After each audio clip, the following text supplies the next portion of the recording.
Hello friends, welcome to our channel Steno. Subscribe our channel for more dictations on daily basis. Get ready for the dictation. It is totally contradictory to the spirit of the Sachar committee which had a very socialist approach. It is contrary, if I may submit with your permission, to the thinking of their own Prime Minister. I do not understand who is the author of this bill. I do not understand how this kind of omnibus bill without direction has been brought. This is one of the most poorly drafted pieces of legislation that I have come across. I submit that apart from these things, if the Honorable Minister may allow me to submit, I have seen in the administration of companies for smaller things they are more particular. If a company is not filing some paper on time promptly, they will send a notice, but there are some other companies which I know of which are not repaying their depositors. Depositors are knocking at their doors and nobody is listening to them.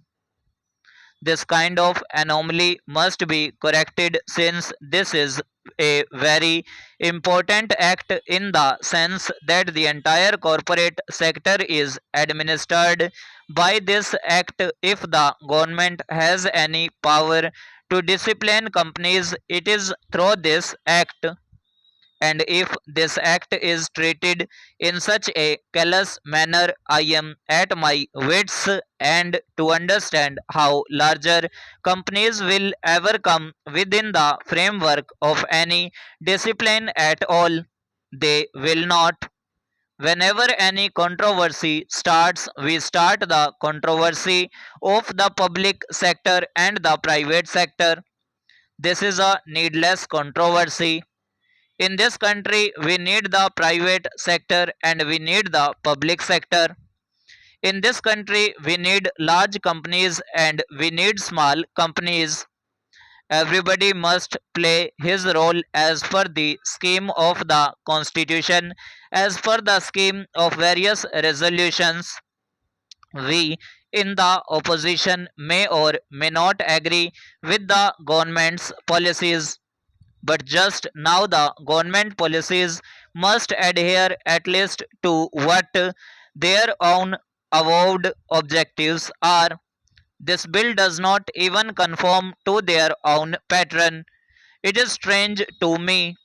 I do not understand how these provisions have found their way into this bill, especially in relation to the entire corporate deposits and loans, just because a few high court judgments have clearly stated that a loan is different from a deposit.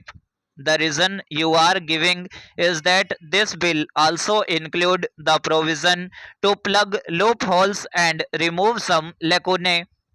This is not a loophole or a lacuna. Loans and deposits are two different things, but by an act of parliament we are trying to change the context and the meaning of the entire corporate operations and functions. Sir, I would submit that the partnership firms, proprietary firms, private limited companies are nothing but glorified partnerships, and the Act should be amended in such a manner that the small private companies are kept outside the purview of this department. Only then the government department can concentrate on the really larger violations where companies have started doing badly, but the balance sheet does not reflect that, with the result that more people start putting deposits and face difficulties later.